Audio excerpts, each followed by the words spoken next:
এদিকে নওগাঁর হাটে আলুর সরবরাহ বেড়েছে, প্রতি মণ বিক্রি হচ্ছে 250 থেকে 300 টাকায়। চড়া দরে বীজ কিনে আলু উৎপাদন করে খরচ উঠছে না বলে অভিযোগ কৃষকদের। আর এই বিষয়ে বিস্তারিত জানাতে এই মুহূর্তে নওগাঁর বদলগাছি হাটে আছেন সহকর্মী এমআর রকি। সরাসরি যাব তার কাছে।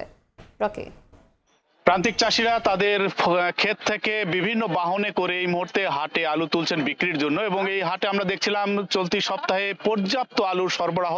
এবং যতই সরবরাহ বাড়ছে ততই চাষিদের কিন্তু দুর্ভোগও বাড়ছে, কারণ দফায় দফায় আলুর কিন্তু দর পতন হয়েছে। আমরা দেখছিলাম এই মুহূর্তে হাটে যেসব আলুগুলো নিয়ে এসেছেন প্রতি মণ আলু বিক্রি হচ্ছে, বিশেষ করে স্টিক জাতীয় যে আলুগুলো 280 থেকে 300 টাকা, পাপড়ি যেটি লাল আলু সেটি বিক্রি হচ্ছে 450 থেকে সর্বোচ্চ 500 টাকা, অর্থাৎ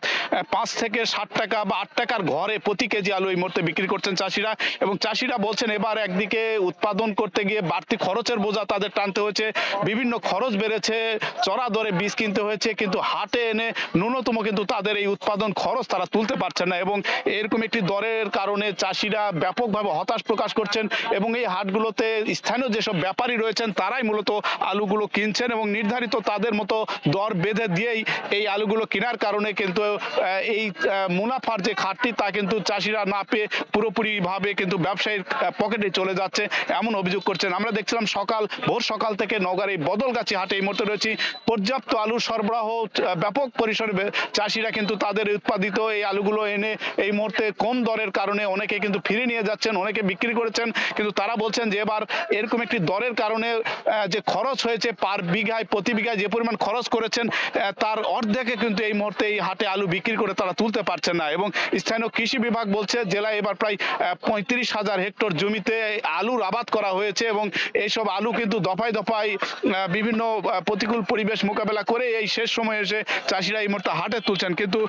দরের কোনো নিয়ন্ত্রণ না থাকার কারণে পরিপূর্ণভাবে চাষিরা এই মুহূর্তে এক ধরনের বাজার নিয়ন্ত্রণ হচ্ছে, সিন্ডিকেটের আওতায় চলে যাচ্ছে, এবং চাষিরা কাঙ্ক্ষিত দর না পাওয়ার অভিযোগই করছেন। এবং এই অবস্থা চলতে থাকলে চাষিরা বলছেন আগামীতে কিন্তু আলু উৎপাদনে তাদের একদিকে আগ্রহ হারাবেন, অন্যদিকে কিন্তু এবার যে পরিমাণ আলু হয়েছে, ফলন ভালো হয়েছে, চাষিরা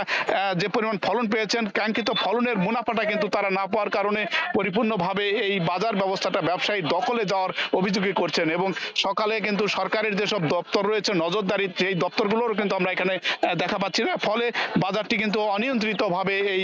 পরিপূর্ণভাবে ব্যাপারীর দখলে চলে যাচ্ছে। স্থানীয়ভাবে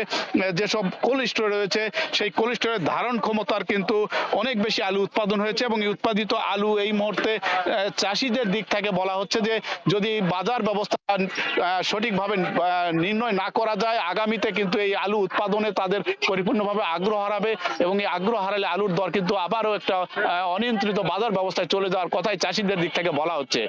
এই ছিল সার্বিক নওগাঁর বদলগাছির হাটে আলু বেচা কেনার খবর আমার কাছে।